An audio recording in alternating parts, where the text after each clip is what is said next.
নমস্কার, এস রায় বলছি। News G20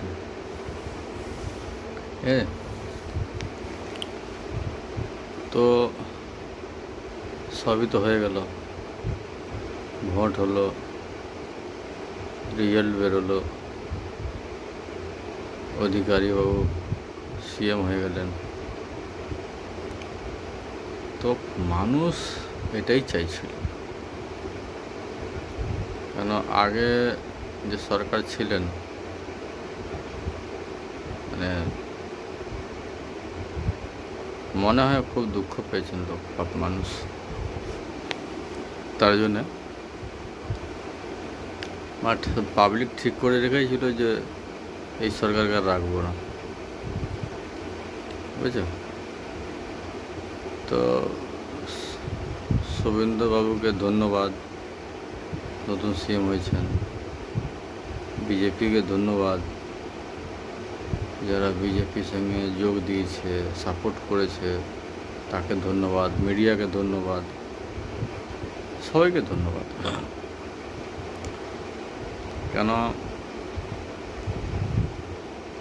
আমার মনে হয় এটা দরকার ছিল না।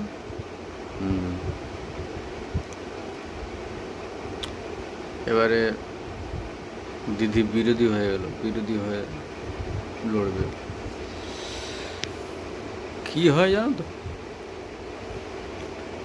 একটা লিমিট থাকে তোমার, যে কোনো ক্ষেত্রে একটা লিমিট থাকে।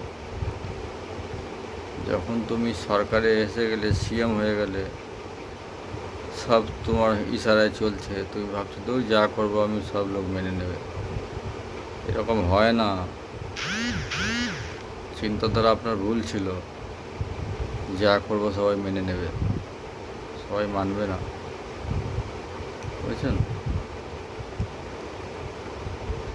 অভয়া মা দাঁড়িয়েছে, জিতেছে, সবার আশীর্বাদ নিয়ে, দোয়া নিয়ে। কিসের জন্য?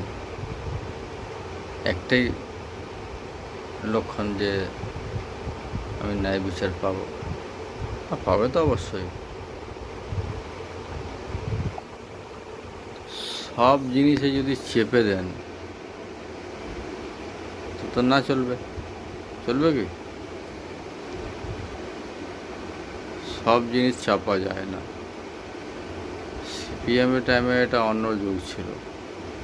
লোকে হাতে হাতে অ্যান্ড্রয়েড ফোন ছিল না, মোবাইল ছিল না। এখন তো সবার হাতে। সোশ্যাল মিডিয়া মানে কি? সবাই মিডিয়া।